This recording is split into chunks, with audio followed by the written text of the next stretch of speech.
If you have a living trust, a pour-over will is the document that catches everything you forgot.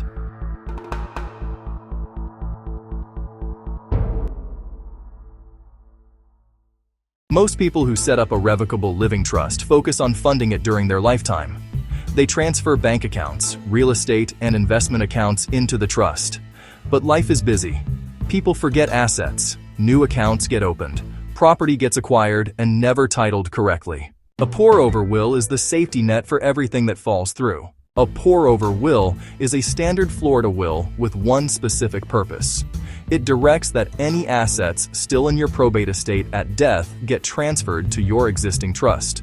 Those assets then pass under the terms of the trust rather than through the will itself.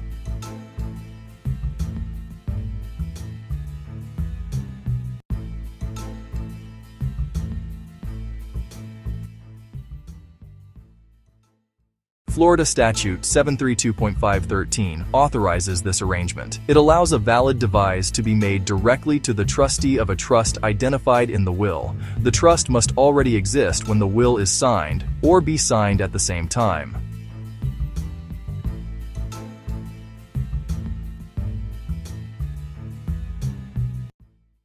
One important point. Assets that flow through a pour-over will still go through probate first. The pour-over will does not avoid probate. It is a cleanup mechanism. It ensures that after probate, those assets land in the right place and are distributed under your trust terms.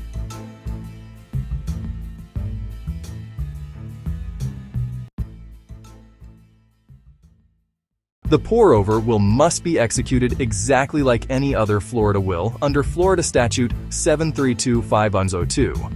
It must be signed at the end, in the presence of two attesting witnesses, who also sign in the presence of the testator and each other. Because the pour-over will refers to the trust, any amendments you make to your trust after signing the will are automatically incorporated. The devise passes to the trust as it stands at the time of your death, not as it was written years ago. If you revoke your trust entirely before you die, the pour-over devise becomes invalid. The assets would then be distributed as if no pour-over will existed. A pour-over will and a revocable living trust work as a unit. Neither is complete without the other. A pour-over will and a revocable living trust work as a unit. Neither is complete without the other.